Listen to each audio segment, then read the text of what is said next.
Hey guys, welcome back to my channel. My name is Danica, and today in this video I'm going to be making candles with you guys. I have a little setup down below that I will be kind of adjusting the shot so that you guys can see temperatures, how much fragrance I'm using, and how I calculate how much wax is going to go into my container. Just right off the bat, you would think water could measure the same amount of wax, but no, it's quite different. So if you're interested in any of those things, please keep watching. All right, we're back. Okay, so what I want to kind of break down is how much wax you're gonna need for this container. And how we do that is let me move my stuff around here. Should have been prepared.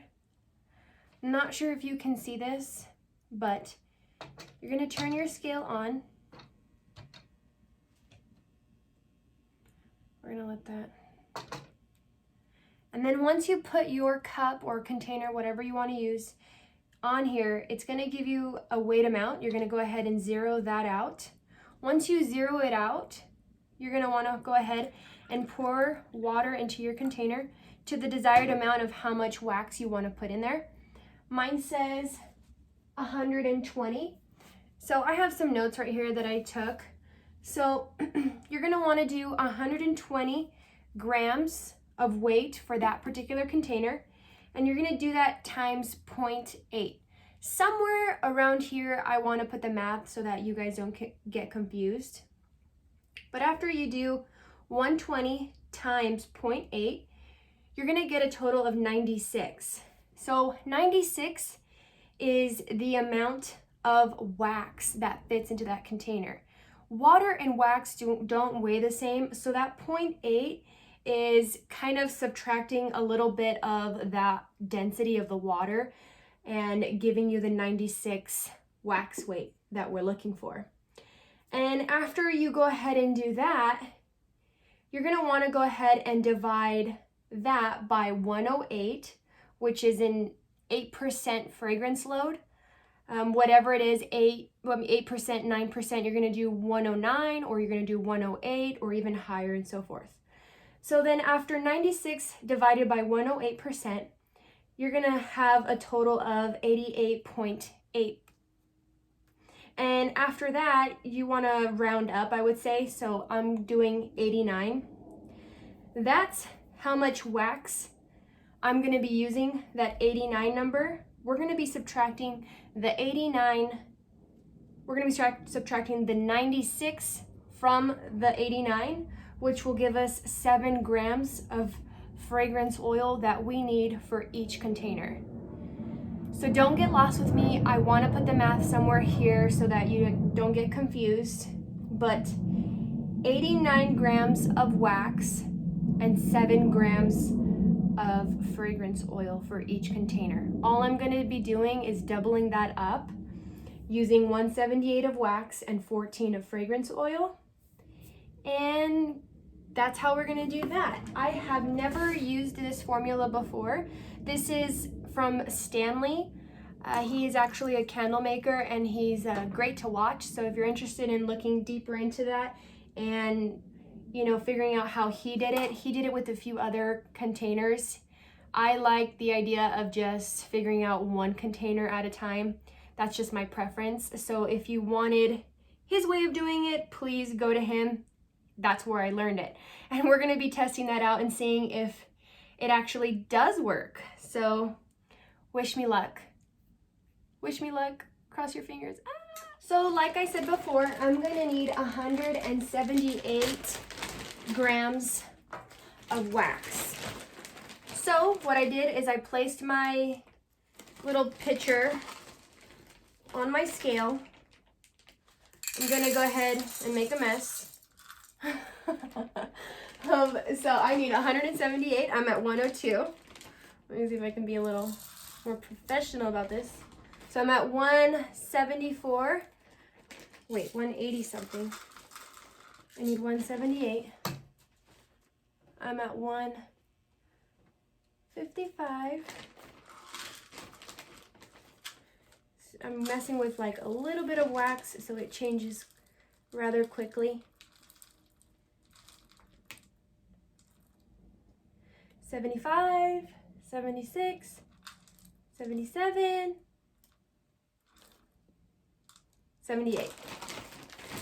All right, so from that point, and this wax that I'm using is the one from Amazon. I've actually played with both 464 and Amazon. I don't find either one too terrible. I do prefer the 464, but for today's video and just for demonstration purposes, I'm just going to be using the Amazon wax. So now that I got my double boiler going on right here, I'm going to go ahead and pour in my wax. Mind you, I try to get exact measurements because I hate for it to be off in the end. I'm just wasting product, and I just like that like instant gratification of like getting it just perfect. And so now what I'm going to be doing next is I'm going to be weighing out my fragrance oil. So for your fragrance oil, like I think I've mentioned before in the past, while this melts down, you want to zero out anything that's on the scale. So the weight of the glass, I want to zero that out. I don't want to use paper when I'm measuring out my fragrances because I don't want it to seep through and cause a mess. Today I'm going to be using Fraser Fir and Orange Blossom. I'm going to see how that mixes well together. I do need a total of 14 grams of fragrance. What I am going to do is I'm going to use 10%, or not 10%, 10 grams of Orange Blossom, and then I will be using 4% of the Fraser Fir, I believe that's called. So here I am, just going to weigh out 10 grams, I mean.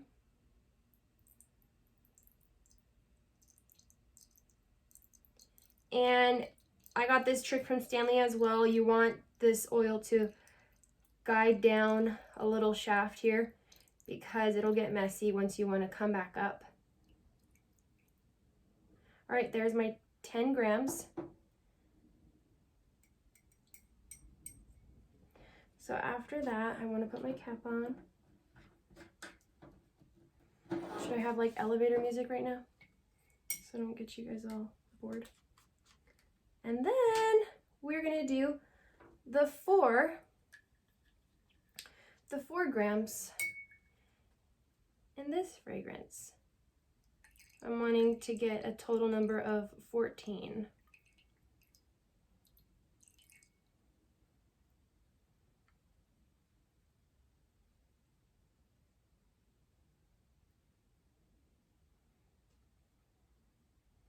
Bear with me.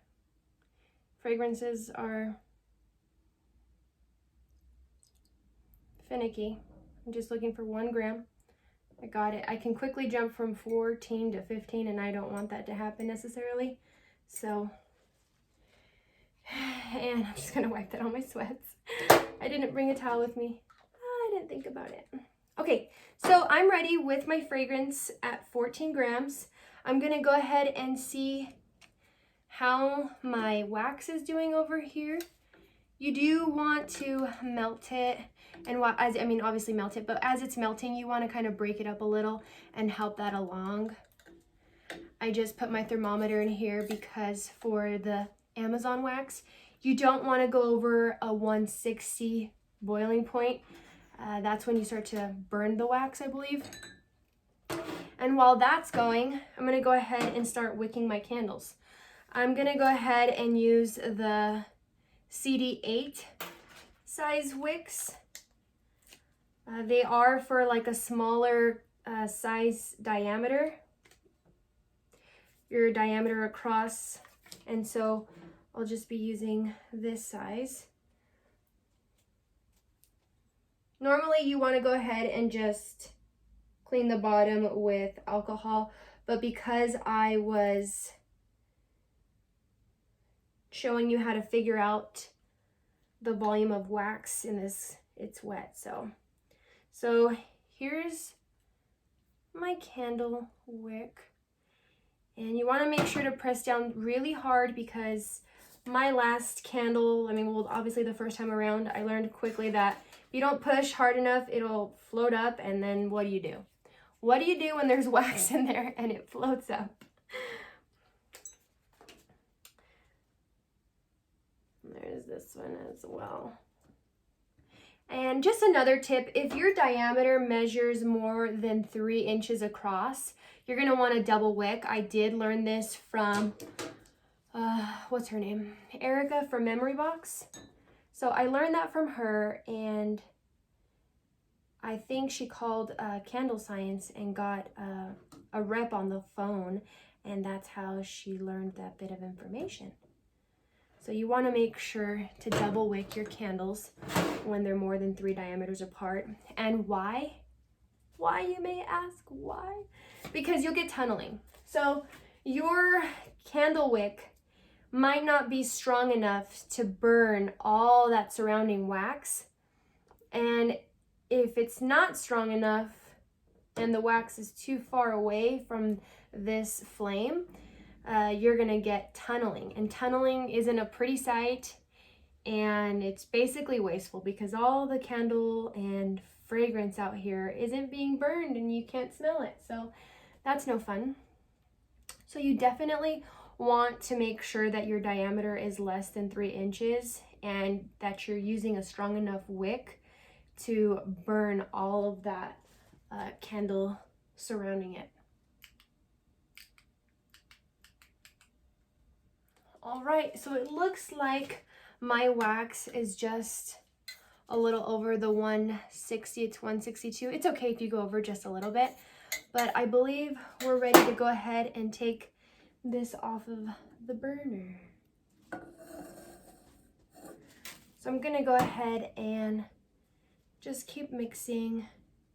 I will go ahead and add my fragrance oil at around 130. If I add it too soon, now that it's at 150, 158, it'll probably just burn off a lot of that fragrance, and that's not something that I want. I'm gonna go ahead and turn off this burner or this heat pad. So I'm gonna go ahead and just keep an eye on where my wax is.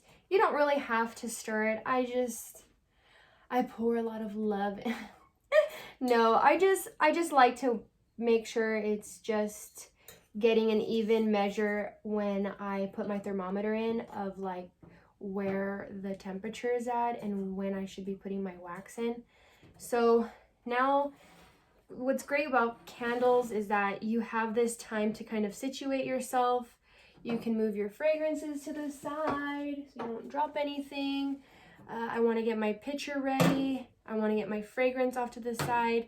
If anything, I can use this time to go ahead and just kind of, for peace of mind, make sure that I have that 178 amount of wax, which is the grams. So I'm going to go ahead with the thermometer. I'm going to go ahead and zero out my pour pitcher and my thermometer and pour in my wax.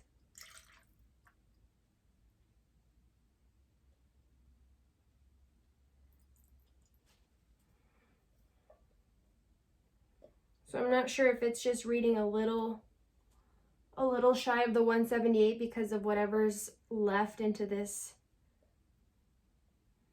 other pitcher, but it's reading at 178, which is fine. I'm not bothered by that. That's only 2 grams.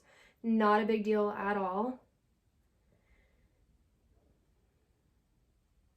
If you think about it, or, you know, it's at 177 now, so that's not too bad. And my temperature is at 141.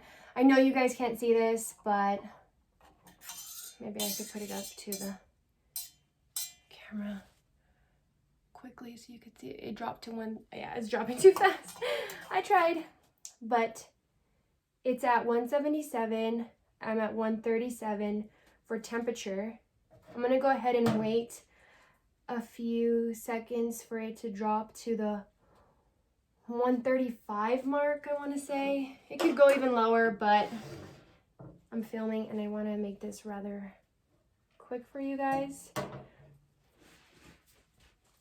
And I'm just going to keep my my wax right here on the scale, so that when I do add my fragrance oil, I can make sure that it adds up to the 192, meaning the 178 plus the 14 ounces, or should I say grams, of fragrance oil.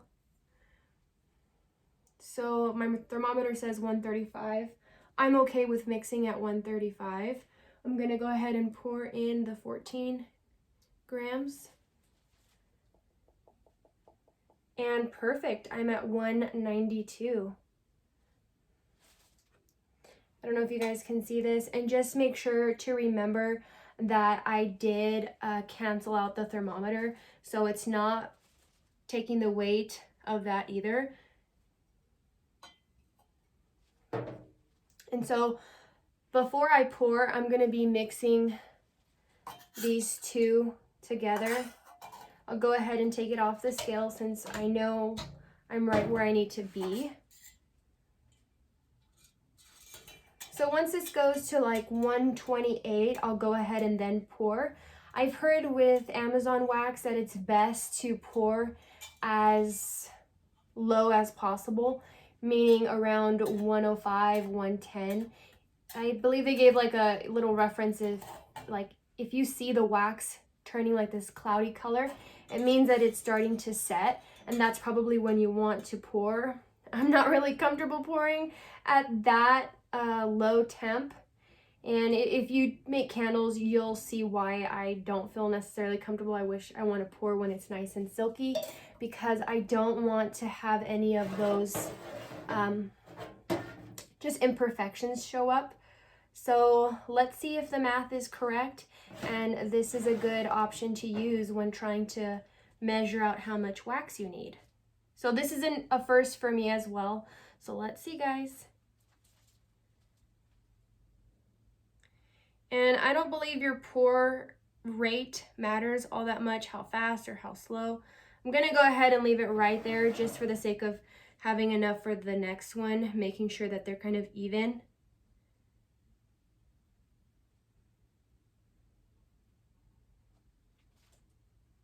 Wow, I'm really happy with that.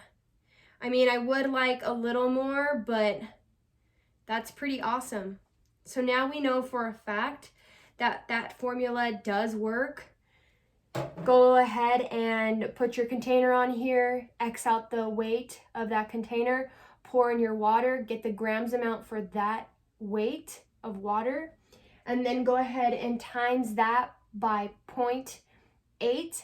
Then that totals out to your wax weight. That doesn't go to say how much fragrance you need or any of that other stuff, but it looks like we figured out that that pretty much works. Now, if you want to add a little extra, totally up to you. I'd probably do a little extra in the future, seeing that I do have some room. But I'm super happy with being able to have a good estimate before grabbing wax. Maybe grabbing too little or too much is not something that I want to do. So this was a really good learning experience for myself as well. Hey guys, this does conclude this video. I want to say thank you for everyone watching and making it this far.